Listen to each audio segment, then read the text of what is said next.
stage تے شاہزادہ بھی وقار حضرت مولانا سے مطلب صاحب آجا وہ بیچے میں آئے ہوئے کہ بھلے کار کے ہوں گا بیا جن کے نالا نہ تھا جو سبنے کے بھلے کار شاہزادہ نومان شاہدل کی سڑیوں کے بھی بھلے کار اللہ تعالیٰ سبنے کے آواز رکھے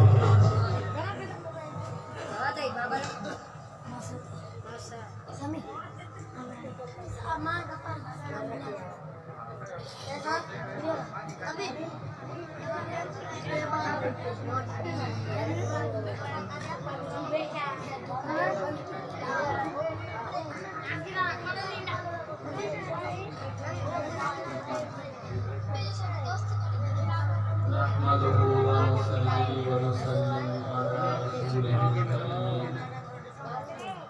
أما بعد أعوذ بالله من الشيطان الرجيم بسم الله الرحمن الرحيم قال الله تبارك وتعالى في القرآن المجيد والفرقان الحميد فإن آمنوا بمثل ما آمنتم به فقد اهتدوا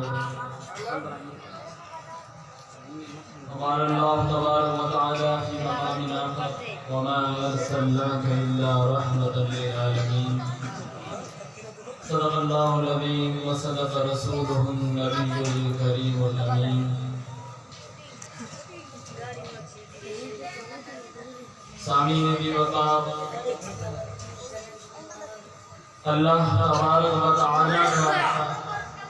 ہم سب پر بڑا کرم اور فضل ہے کہ ہمیں آمینہ کی دال خسرو خوباں سیاہ دامداں والی ارض و جہاں کا امتی بنایا سبحان اللہ اللہ کے فضل سے کہ جب ہر طرف اندھیرا ہی اندھیرا تھا اس اندھیرے اور ان برائیوں کے ساعتوں میں 12 ربیع الاول کی چمک اور حضور صلی اللہ علیہ وسلم کا ظہور ہو گیا تو ہر طرف نور ہی نور پھیلا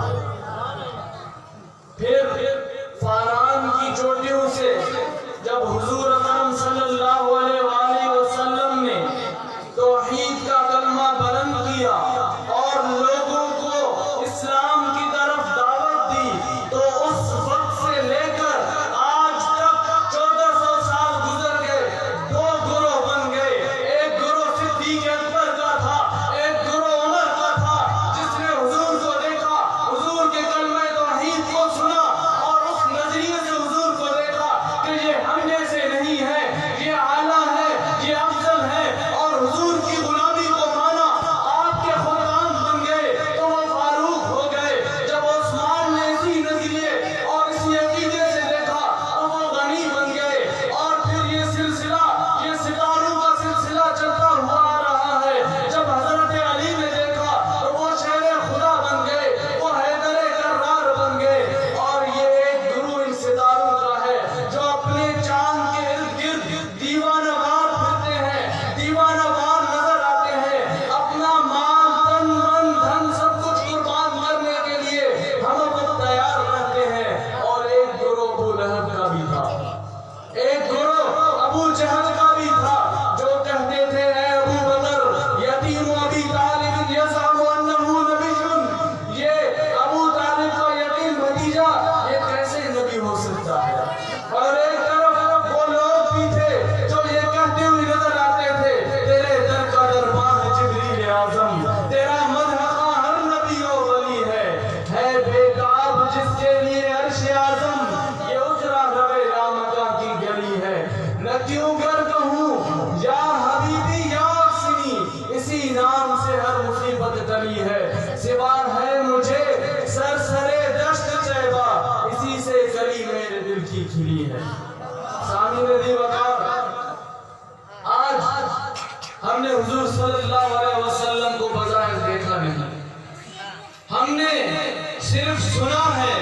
کہ ہاں ایک گھنگرو بالوں والا تھا ہاں ایک بددہا کے چہرے والا تھا ہاں ایک ایسا نورانی اور ایک ایسا عظیم اللہ کا نبی